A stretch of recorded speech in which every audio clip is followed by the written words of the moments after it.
اور یہ دنیا جو بڑی ہیومن رائٹس کی بات کرتی ہے، یہ دنیا جو بڑے فنڈامنٹل رائٹس کی بات کرتی ہے، حقوق کی بات کرتی ہے، آج یہ بڑے بڑے ممالک آج خاموش بیٹھے ہیں، گونگے ہو چکے ہیں، اندھے بن چکے ہیں، بہرے بن چکے ہیں کہ جس سرزمین کے پاس کچھ نہیں ہے، آج آپ نے وہاں پر 6 دن میں 6000 بم برسائے، 1537 لوگوں کی جانیں چلی گئیں، 500 معصوم بچے، 275 خواتین کی موت اور 6612 لوگ زخمی ہے۔ پینے کا پانی نہیں ہے 20 لاکھ 21 لاکھ لوگوں کے پاس۔ اگر آپ کے پاس 2 دن پانی خراب آیا تو آپ 25 فون کرتے اپنے سیاسی نمائندوں کو، مجلس کے ذمہ داروں کو کہ آ کے دیکھو ذرا پانی پی کے بتاؤ۔ پینے کو پانی نہیں ہے میرے بھائی، کھانے کو کھانا نہیں ہے غزہ کے لوگوں کے پاس، اسپتال میں دوائیں ختم ہو چکی ہیں، آکسیجن تو دور کی بات۔ اور یہ ظالم، یہ زائنسٹ لوگ کہتے ہیں غزہ کے لوگوں سے کہ تم نارتھ غزہ سے نکل کر ساؤتھ غزہ میں چلے جاؤ۔ پوری بلڈنگیں برباد، بے گھر ہو چکے ہیں۔ ہم نظارے دیکھ رہے ہیں کہ 10-11 سال کا بچہ زخمی ہے، باپ زخمی ہے، بجائے باپ اپنے بیٹے کو ہمت دلائے، 12 سال کا بچہ کہہ رہا ہے کہ ابا رونا بند کرو، میں اچھا ہوں۔ بلڈنگ گری ہوئی ہے، بلڈنگ کے ملبے سے لاشیں نکل رہی ہیں، معصوم بچوں کو نکالا جا رہا ہے، مگر دنیا خاموش ہے۔ دنیا خاموش ہے، جو بڑی بڑی باتیں کرتے ہیں یہ دولت مند ممالک، کیونکہ مرنے والا فلسطینی ہے۔ یقیناً جو تشدد ہوگا، وائلنس ہوگا، ہم کنڈیم کرتے اس کو، چاہے کوئی بھی کرو، وائلنس راستہ نہیں ہے۔ مگر یہ بتاؤ یہ کون سے وائلنس ہے؟ یہ تو نسل کشی ہے، یہ تو آپ ان کو ختم کر رہے ہیں، آپ ان کو بالکل ختم، صفحے ہستی سے مٹانا چاہتے ہیں، جس کو انگریزی میں کہتے ہیں ایتھنک کلینسنگ ہو رہا ہے فلسطینیوں کا۔ آپ میں بتانا چاہوں گا آپ کو کہ 2016 سال سے غزہ میں محاصرہ ہے، 16 سال سے۔ کوئی باہر جانا ہے تو اس کو پرمیشن، کوئی اندر آنا ہے تو اس کو اجازت لینا پڑتا ہے۔ آپ نے دیکھا نا کووڈ میں کیا ہوا تھا، کووڈ میں کیا ہوا تھا کہ کووڈ میں بغیر پاس کے کوئی نہیں نکل سکتا تھا۔ 16 سال سے فلسطینیوں کو اس طرح کا برتاؤ کیا جا رہا ہے۔ پینے کا پانی نہیں ہے، لائٹ ان کی بند کر دی گئی کیونکہ اسرائیل کے پاس سے بجلی آتی ہے۔ 16 سال سے محاصرے میں ہیں۔ ارے سمندر ہے، مچھی نہیں پکڑنے دیتے یہ زائنسٹ لوگ۔ اور اس 21 لاکھ میں 50% آبادی 18 سال کی، 20 سال کے نوجوانوں کی ہے۔ اور آپ کو جان کر تکلیف ہوگی کہ 2008 سے 6407 فلسطینیوں کو یہ زائنسٹ لوگ مار دیے، جس میں سے 18 سال کے کم عمر 1437 بچے تھے۔ اور اب اسرائیل ایک فاسفورس چیز آتی ہے، اس کا بم گرا رہا ہے، یعنی جب وہ گرتا ہے تو بلڈنگ کو پگھلا دیتا ہے، اگر جسم پر گرتا ہے تو چمڑی سے ہڈی کو گلا دیتا ہے۔ یہ ظلم غزہ کے لوگوں پر کیا جا رہا ہے۔ اور امریکہ، برطانیہ، یہ یورپ، یہ فرانس جو بڑی بڑی باتیں کرتے ہیں، آج گونگے بن کر بیٹھے ہیں کہ معصوم لوگوں کو، ارے 80 سال سے لڑ رہے ہیں اپنی فلسطین اور مسجد اقصی اور بیت المقدس کے لیے۔ میرے عزیز دوستوں اور بزرگوں، یہ بات کہنا ضروری تھا، اس لیے ضروری ہے کہ اگر غزہ کا نام آئے، فلسطین کا نام آئے، مسجد اقصی کا نام آئے، بیت المقدس کا نام آئے، اور تمہارے اور ہمارے دلوں میں حرارت ایمانی پیدا نہیں ہوئے تو پھر تم انسان کہلانے کے لائق نہیں ہو۔ اگر ہم ان کی مدد نہیں کر سکتے، ہم دور ہیں، مگر جذبات سے کر سکتے ہیں اور کرنا چاہیے۔ اگر جذبات بھی نہیں ہے تو مسلم شریف کی حدیث ہے کہ آقا نے فرمایا کہ تم منافق ہو، اللہ کے رسول صلی اللہ علیہ وسلم نے فرمایا کہ تم منافق ہو۔ وہ انبیاؤں کی بیشت کی سرزمین ہے۔ حضرت داؤد علیہ السلام، حضرت داؤد علیہ السلام، سلیمان اور عیسیٰ علیہ السلام کی بیشت کی سرزمین ہے۔ حضرت ابراہیم علیہ السلام کی قبر، حضرت موسیٰ علیہ السلام کی قبر وہاں پر ہے۔ میرے عزیز دوستوں اور بزرگوں، کعبۃ اللہ کو طوفان نوح کے بعد اللہ کے حکم پر حضرت ابراہیم علیہ السلام نے کعبۃ اللہ کو بنایا، اور 40 سال کے بعد اللہ کے حکم کے بعد مسجد اقصیٰ کو حضرت سلیمان علیہ السلام نے بنایا۔ اور دنیا کو ہم بتانا پڑے گا کہ ہمارا رشتہ فلسطین سے، غازہ سے، مسجد اقصیٰ سے، بیت المقدس سے کیا ہے۔ جب تک قرآن میں وہ آیات ہے کہ اسریٰ بعبدہ، جب تک قرآن میں یہ سورہ رہے گا، صبح قیامت تک ہمارا رشتہ فلسطین اور غازہ سے رہے گا۔ میرے عزیز دوستوں اور بزرگوں، آپ نے حدیث شریف سنی کہ رسول اللہ صلی اللہ علیہ وسلم سے ایک صحابی رسول نے پوچھا، یا رسول اللہ صلی اللہ علیہ وسلم، کیا حشر کے میدان میں ہم آپ کو پائیں گے؟ اللہ کے رسول صلی اللہ علیہ وسلم نے فرمایا کہ ہاں، تم مجھے حشر کے میدان میں پاؤ گے۔ کہاں ہوگا حشر کا میدان؟ اسی سرزمین پر حشر کا میدان ہوگا، اسی فلسطین پر حشر کا میدان ہوگا۔ پھر آقا سے پوچھا گیا صلی اللہ علیہ وسلم سے کہ دوسری جگہ کہاں پر ہم آپ کو پائیں گے؟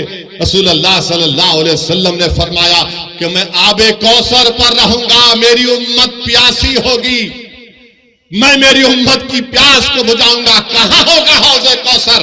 اسی فلسطین سے لے کر مدینے تک احادیث میں آیا۔ علماء کرام بیٹھے ہیں، پوچھ لو آپ۔ میرے عزیز دوستوں اور بزرگوں، یہ وہ مبارک سرزمین ہے کہ قرآن میں لفظ بارک نہ 5 مرتبہ آیا تو القدس ہے وہ۔ چاہے سورہ اسراء ہو، سورہ جتنے بھی 4-5 سوروں میں ذکر آیا، 5 جگہ پر لفظ بارکنا کا مطلب قدس۔ اللہ کے رسول صلی اللہ علیہ وسلم نے فرمایا کہ بڑی خوب جگہ ہے یہ، بڑی خوب جگہ ہے۔ تو صحابہ نے پوچھا رسول اللہ علیہ وسلم کیوں؟ تو رسول اللہ علیہ وسلم فرمایا کہ یہاں پر فرشتے اپنے پر بچھا کر بیٹھتے ہیں، یہاں پر فرشتے اپنے پر بچھا کر بیٹھتے ہیں۔ رسول اللہ صلی اللہ علیہ وسلم نے فرمایا کہ میزان لگے گا، یہ حساب کتاب کی جگہ ہے۔ میرے عزیز دوستوں اور بزرگوں، امام احمد نے یہ حدیث شریف لکھی اپنے مسند میں کہ اللہ کے رسول صلی اللہ علیہ وسلم نے فرمایا کہ میری امت میں گروہ رہے گا جو صبح قیامت تک حق کی طرفداری کرے گا، جو صبح قیامت تک حق کی طرفداری کرے گا، باطل طاقتوں سے مقابلہ کرتا رہے گا۔ ان کے پاس دولت نہیں ہوگی مگر حق کی طرفداری کرتے رہیں گے کہ قیامت بھی آ جائے گی۔ تو صحابہ اکرام نے پوچھا، یا رسول اللہ وہ کون سی جگہ ہوگی؟ تو آقا دو عالم صلی اللہ علیہ وسلم نے فرمایا القدس، القدس، القدس۔ میرے عزیز دوستوں اور بزرگوں، اسی لیے ہم کو اپنے سینوں میں غازہ کے عوام کی تکلیف کو محسوس کرنی چاہیے۔ وہ جو 500 بچے مرے، تکلیف کو محسوس کرو، وہ تمہاری اولاد تو نہیں ہے، مگر سوچو اگر تمہاری اولاد مر جاتی۔ سوچو تھوڑی دیر کے لیے وہ کووڈ میں جب ہم لاشوں کو اٹھا کر ڈر ڈر کر لے کر جا رہے تھے، سوچو تھوڑی دیر کے لیے 1 سال 2 سال نہیں، 70 سال سے یہ مجاہد، یہ غیور قوم اگر پوری دنیا میں حق کی سربلندی کے لیے اور باطل کی شکست کے لیے اگر کسی سرزمین پر مبارک روحوں کا خون گرا ہے تو مسئلہ فلسطین پہ گرا۔ مسجد اقصیٰ بیت المقدس کے لیے خون بہایا جا رہا ہے۔ میں سلام کرتا ہوں ان ماؤں کو جنہوں نے ان بہادر بچوں کو پیدا کیا جو زائنس لوگوں کی گولیوں کا نشان بن رہے ہیں، جو بموں سے ان کی موت ہو رہی ہے۔ مگر دنیا یہ جان لے کہ جب تک ہم زندہ ہے دنیا زندہ ہے، جب ہم نہیں تو دنیا بھی نہیں۔ یاد رکھو، موت سے ڈرنے والے ہم نہیں، ہم اپنا مقدر لکھا کر لائے ہیں کہ کہ اللہ میری زندگی میں لکھ چکا ہے، تمہاری زندگی میں لکھ چکا ہے، مگر سوال یہ ہے کہ تم اپنی زندگی غلاموں کی طرح گزارو گے یا پھر تم بہادروں کی طرح اپنی زندگی کو گزارو گے۔ لوگ مجھ سے پوچھتے ہیں فون کر کے کہ اسد الدین اویسی یہ کیسا ہو رہا ہے، یہ کیا ہو رہا ہے؟ لوگ تکلیف محسوس کرتے ہیں اور لوگ پوچھتے ہیں کہ کہاں ہے صلاح الدین ایوبی، کہاں ہے وہ صلاح الدین ایوبی؟ ارے تم اپنی اولاد کی کیا تربیت کر رہے ہو؟ کہاں سے صلاح الدین پیدا ہوگا جب باپ اپنی اولاد کے سامنے اپنی ماں کی بے عزتی کرے گا؟ کہاں سے صلاح الدین آئے گا جب تم بیٹے کے سامنے، اولاد کے سامنے اپنی بیوی سے غلط برتاؤ کرتے ہو؟ کہاں سے صلاح الدین آئے گا جب نوجوان گناہ کرتے ہیں، زنا کرتے ہیں؟ کہاں سے صلاح الدین آئے گا جب تم زنا کرتے ہو؟ کہاں سے صلاح الدین آئے گا جب تم اپنے ہی ہاتھ سے اپنے بھائی کا قتل کرتے ہو؟ کہاں سے صلاح الدین پیدا ہوگا جب ہماری بیٹیاں گناہ کرتی ہیں؟ صلاح الدین کیسے پیدا ہوگا جب تم نیک بنو گے، جب تم گناہوں سے دور رہو گے، تم رسول اللہ صلی اللہ علیہ وسلم سے بے پناہ محبت کرو گے تمام چیز اور دنیا سے بڑھ کر۔ صلاح الدین ایوبی زندگی میں جب تک بیت المقدس مسجد اقصی پر کامیابی حاصل نہیں کیا، اس کی پیشانی پر بل رہتا تھا۔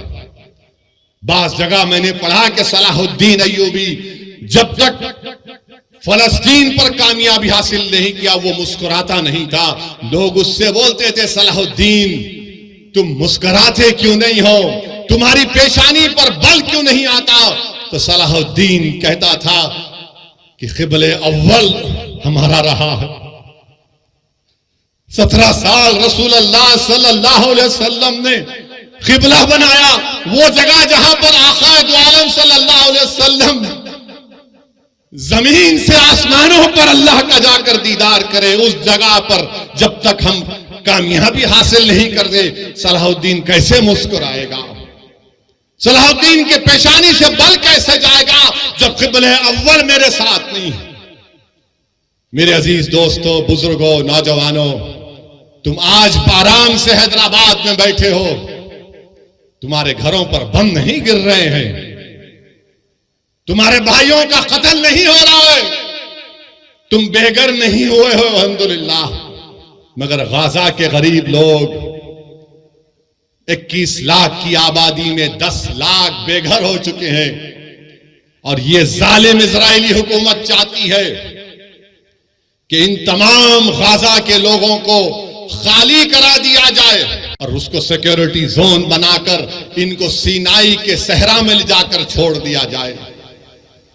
کوئی دنیا خاموش ہے، سناٹا ہے۔ ارے جس نے مارے ان کو دیکھو، مگر ان غزہ کے غریبوں نے تمہارا کیا بگاڑا تھا؟ میڈیا میں ایک طرفہ رپورٹنگ کہ ایسا ہوا، ویسا ہوا، فلاں ہوا۔ ارے کبھی تم نے دیکھا 70 سال سے اسرائیل آکیوپائر ہے، اسرائیل آکیوپائر ہے، فلسطین آکیوپائڈ ٹیریٹری ہے۔ آکیوپیشن تم کو نہیں دکھتا، ظلم تم کو نہیں دکھتا۔ بتاؤ، جس کے پاس کمزور ہے، ظالم ظلم کر رہا ہے تو ظالم کا ساتھ دیا جا رہا ہے۔